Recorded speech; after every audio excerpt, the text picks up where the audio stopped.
सरकारी एक भी बच्चे आप को अगर आप अगर सांसद बन गए, हम्म। सरकारी अस्पताल में कैसे बदल क्या रोल होता है, क्या पॉलिसी वो बनाता है और क्या पॉलिसी अपने शहर के लिए ला सकता है? देखिए, यदि आज हम पावर में आते हैं, यदि संसद बनते हैं, तो हजारीबाग का विकास एकदम नाजुक, मतलब एनी टाइम जाम ही लगा। भैया, आप रोड को चौड़ीकरण नहीं करा पाएंगे तो रोड को कम से कम वन वे करवा के हजार बनने के लिए नहीं सोचे थे। आज हम लोग जो हजारीबाग का स्थिति इतना नाजुक है, इसलिए आज हम लोग 5 क्षेत्र मिलके एकजुट होकर चुनाव लड़ रहे हैं। आज हजारीबाग का मठ मंदिर रक्षा के लिए लड़ेंगे, हिंदुत्व को झंडा को बुलंद करने के लिए लड़ेंगे। इसलिए हजारीबाग का जनता खुल के मेरे साथ आएंगे और जनता के हर अधिकार है उनके बारे में जनता को बताएंगे। और जो कार्य हम लोग करना चाह रहे हैं, हजारीबाग पावर में आते हैं तो जनता का सेवा 24 घंटा में 18 घंटा जनता के बीच में रहे। हजारीबाग में फैज अनवर, आप देख रहे हैं जोहार हजारीबाग। हजारीबाग में 17 कैंडिडेट जो हैं लोकसभा के लिए प्रत्याशी हुए हैं, चुने गए हैं, नॉमिनेशन किया है। उनकी जो है वो सुनिश्चित हो गई है कि 17 लोग जो है ईवीएम में होंगे, जिसमें एक शशि भूषण केसरी जी भी हैं। राजनीति करते हुए आए हैं, 1-2 साल से बहुत एक्टिव दिखे हैं, चाहे वो रेल रोको आंदोलन हो या फिर और भी कई मुद्दों पर मुखर होकर अपनी आवाज़ उठाई है। आइए जानते हैं आज हजारीबाग से लोकसभा प्रत्याशी शशि भूषण केसरी की क्या राय है हजारीबाग के विकास के लिए। तो बहुत बहुत स्वागत है जोहार हजारीबाग में आपका। तो शशि जी, क्यों आप सबसे पहले लोकसभा में क्यों खड़े हुए हैं? सबसे पहले आपके सभी दर्शकों को मेरा जोहार, सभी को जय श्री राम। देखिए, आज हम लोग 5 क्षेत्रीय हिंदू संगठन एकजुट होकर चुनाव लड़ रहे हैं।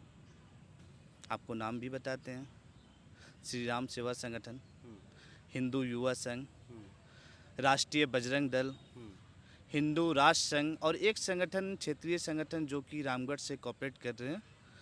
और हम लोग देखिए, चुनाव में बता दें आपको कि हम लोग ज़मीनी स्तर से लड़ते हुए आए हैं। आज लगभग 20 साल से समाज और धर्म के लिए कार्य किए हैं। कई केस भी अपने समाज और धर्म के लिए खाए। आज यहाँ का देखिए, जनप्रतिनिधि को यहाँ का हजारीबाग का से विकास से मतलब नहीं है। आज हम लोग रेलवे आंदोलन किए थे, लगभग 6 महीना ज़मीनी स्तर से संघर्ष किए, तो आज जाके कुछ ट्रेन हजारीबाग को मिला है। यदि महानगर से ट्रेन जुड़ता तो हजारीबाग का विकास होता, हजारीबाग के हजारों लोग को रोजगार मिलता। लेकिन यहाँ के जनप्रतिनिधि को विकास से मतलब नहीं है उनको, क्योंकि उनका खुद का विकास वहाँ से हो रहा है। वो कभी नहीं चाहेंगे कि हजारीबाग का विकास हो।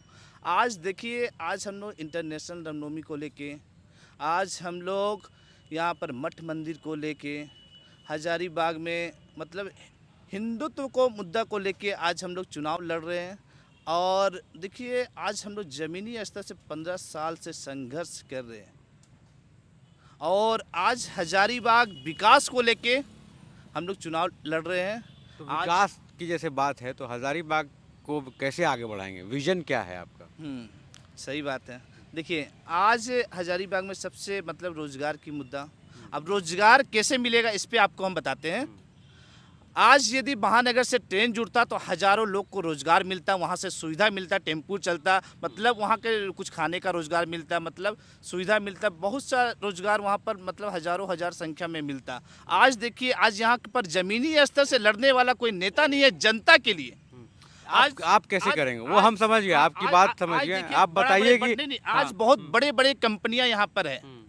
आप जैसे एनटीपीसी, त्रिवेणी, बहुत सा कोयला का शेडिंग भी यहाँ पर। लेकिन वहाँ पर जाके कभी आप दिखाइए कि वहाँ पर लोकल लोग को कितना रोजगार मिला है। आज लड़ने वाला नहीं है। आज हम लड़ेंगे, यदि हम पावर में आते हैं तो हजारीबाग का विकास करेंगे, हजारीबाग युवाओं को रोजगार देंगे। और कैसे देंगे उस पर आपको बताते हैं। जैसे कि आज हम लोग लड़ेंगे तो हजारीबाग में यदि आप देखिए, पूरा कोयला का साइडिंग आप देख लीजिए, एनटीपीसी देख लीजिए, त्रिवेणी देख लीजिए, हम लोग लड़ेंगे, लड़ने के लिए आ रहे हैं। यदि आप वहाँ पर सभी लोग बाहरी लोग हैं, उसमें क्या अंदर के यहाँ के लोग जो मूल निवासी की बात कर रहे हैं आप? हाँ हाँ, मूल निवासी को रोजगार दिलाना हमारा सबसे पहला कर्तव्य है ना। आज हजारीबाग का विकास आप देखिए, कभी भी जाके सरकारी हॉस्पिटल देखिए, सरकारी स्कूल देखिए। ठीक है, आप अगर सांसद बन गए, सरकारी अस्पताल में कैसे बदलाव लाएंगे? हम यदि संसद बनते हैं तो पूरा हजारीबाग का विकास करेंगे। सबसे पहले सुनिए, अस्पताल की बात करते हैं तो कैसे करेंगे? सभी मुद्दे को आपको बता रहे, एक एक करके सब में आएंगे। हाँ हाँ, देखिए, आज अस्पताल में आप देख सकते हैं यहाँ का जनप्रतिनिधि ध्यान नहीं देते हैं। आज हम लोग भी जाते हैं कि वहाँ पर जो भी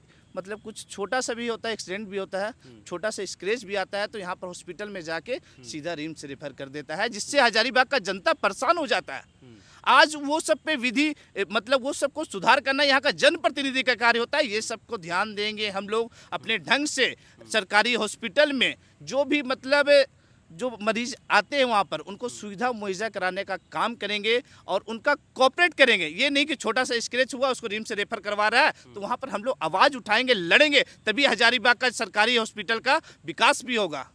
और शिक्षा के मामले में कैसे आप करेंगे? स्कूल के बारे में, कॉलेज के बारे में यहाँ पे कितना आपको ज्ञान है इसके बारे में? कैसे विकास करेंगे? ओवरऑल डेवलपमेंट कैसे होगा? जी, देखिए शिक्षा बहुत ही अच्छा सवाल है। शिक्षा का देखिए आज जो है ना हजारीबाग में मतलब शिक्षा युवा जब तक नहीं आएंगे पावर में तब तक विकास नहीं हो सकता है। चाहे शिक्षा का हो, रोजगार का हो या हजारीबाग का विकास का हो। आज देखिए शिक्षा का यहाँ पर लड़ने वाला कोई नेता नहीं है अभी जो लड़ सके अपने समाज के लिए। आज यहाँ पर गरीब बच्चा पढ़ाई नहीं कर पा रहा है। हाँ, यहाँ का जनप्रतिनिधि का कार्य है कि भैया वैसे बच्चे को आज देखिए 18 साल 15 साल का बच्चा रोड पे काम कर रहे हैं। अब देखिए कि बहुत सा दुकान में होगा, ये सबको ध्यान देंगे हम लोग जाके, उन लोग को लाएंगे, सभी को खड़ा करेंगे कि कौन सा बच्चा जो पढ़ाई के सक्षम नहीं है, अपने फंड के माध्यम से उन लोग को स्कूल में जाके हम लोग एडमिशन करवाएंगे और उसको शिक्षा देने का कार्य करेंगे। ठीक है, जैसे अगर हम लोग पब्लिक जानना चाहेगी कि एक सांसद जो होता है उसका सरकार में क्या रोल होता है, क्या पॉलिसी वो बनाता है और क्या पॉलिसी अपने शहर के लिए ला सकता है? देखिए यदि आज हम पावर में आते हैं, यदि संसद बनते हैं तो हजारीबाग का विकास करेंगे। बता दें कि हजारीबाग में 1 साल के अंदर सभी महानगर से ट्रेन जोड़ने का कार्य करेंगे। हजारीबाग में हवाई जहाज लाने का कार्य करेंगे। हजारीबाग का रोड का जो स्थिति आप देख रहे हैं, रोड का स्थिति एकदम नाजुक, मतलब एनी टाइम जाम ही लगा। भैया आप रोड को चौड़ीकरण नहीं करा पाएंगे तो रोड को कम से कम 1 वे करवा के हजारीबाग का विकास करेंगे। हजारीबाग में हॉस्पिटल, सड़क, नाली, जल, जंगल, जमीन सभी को बचाने का कार्य करेंगे। तो ये अभी तक नहीं है, आप जो बोल रहे हैं ये सारी चीज़ तो है अभी हजारीबाग में, सिर्फ एयरपोर्ट और रेलवे नहीं है। नहीं, आप देखिए तो हॉस्पिटल है यहाँ पे, स्कूल भी है, रोड भी का है। विधि व्यवस्था तो आप जाके देखिए ना, आप तो जाते ही होंगे ना, आप जाके देखिए हॉस्पिटल का विधि व्यवस्था क्या है। वहाँ पर विधि व्यवस्था ठीक होगा तभी तो कौन सा पॉलिसी लाएंगे सांसद? एज ए सांसद आप क्या पॉलिसी लाएंगे? एक सांसद का क्या रोल होता है, कितना फंड उसको मिलता है इन 5 सालों में और किस तरह की पॉलिसी वो ला सकता है? देखिए हम कभी नेता बनने के लिए नहीं सोचे थे। आज हम लोग जो हजारीबाग का स्थिति इतना नाजुक है, इसलिए आज हम लोग 5 क्षेत्रीय संगठन मिलकर एकजुट होकर चुनाव लड़ रहे हैं। आज हम लोग लड़ेंगे जाके लोकसभा में दमदार तरीका से हजारीबाग का विकास को लेके अपनी आवाज़ को बुलंद करेंगे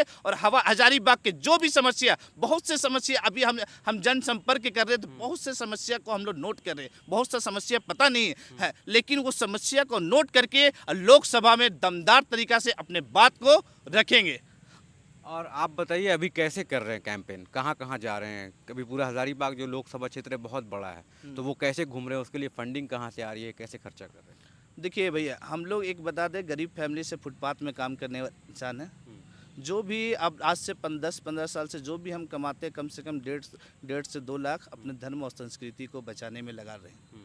एक दिन से नहीं, लगभग 15 वर्ष से हम काम कर रहे हैं। आज हमारे पास फंड भी नहीं है, लेकिन एक अभियान के लिए हम लोग एक लिस्ट बनाए हुए हैं कि 1 नोट और 1 वोट जनता से ही लेंगे। आदमी यहाँ का जो भी यहाँ के बड़े राष्ट्रीय पार्टी है वो तो पैसा दे रहे, 500-1000 रुपये दे के वोट ले रहे हैं ना। हम 1 नोट भी लेंगे और 1 वोट भी देंगे और जनता वोट देंगे, क्योंकि हम सच्चाई के लिए लड़ेंगे, हजारीबाग का विकास के लिए लड़ेंगे, हजारीबाग का मठ मंदिर रक्षा के लिए लड़ेंगे, हिंदुत्व को झंडा को बुलंद करने के लिए लड़ेंगे। इसलिए हजारीबाग का जनता खुल के मेरे साथ आएंगे और जनता के हर जगह जाएंगे और 1 नोट और 1 वोट भी जनता से ही लेके चुनाव लड़ रहे हैं। बिल्कुल। तो देखिए हमारे साथ शशि भूषण केसरी जी थे जिन्होंने बताया कि हजारीबाग का विकास कैसे करेंगे और किन मुद्दों पे ये चुनाव लड़ने के लिए उतरे हैं। तो आगे भी क्या आपका प्लान है विधानसभा लड़ने का, ऐसा कुछ? देखिए अभी तो हम कोई नहीं, अभी तो हम लोकसभा दमदार तरीके से चुनाव लड़ रहे हैं। जनता जो भी निर्णय ले, जनता निर्णय लेने वाली, कोई पार्टी निर्णय नहीं ले सकता है। जनता निर्णय लेगा जब सच्चाई जनता को पता चलेगा, जनता के बीच जाके सच्चाई रखेंगे। जो भी गलत यहाँ पर जनप्रतिनिधि करे उनके बारे में जनता को बताएंगे। जो कार्य हम लोग करना चाह रहे, हजारीबाग का विकास करना चाह रहे, तो वो बात जब जनता को पता चलेगा तो जनता खुलकर यदि मुझे समर्थन करते हैं तो मैं हजारीबाग से लेके पूरे लोकसभा क्षेत्र नहीं, पूरे झारखंड में हम कार्य करना चाहते हैं। सिर्फ हजारीबाग लोकसभा क्षेत्र ही सीमित नहीं, अभी तो एक आगाज किए हैं मात्र 4 क्षेत्रीय हिंदू संगठन मिल के। यदि हम पावर में आते हैं तो जनता का सेवा 24 घंटा में 18 घंटा जनता के बीच में रहेंगे और जनता का सेवा करते रहेंगे। तो यही देखिए, जनता की सेवा करने के लिए शशि भूषण केसरी जी चुनाव में लड़ना चाहते हैं। बहुत बहुत धन्यवाद आपका। बहुत बहुत धन्यवाद।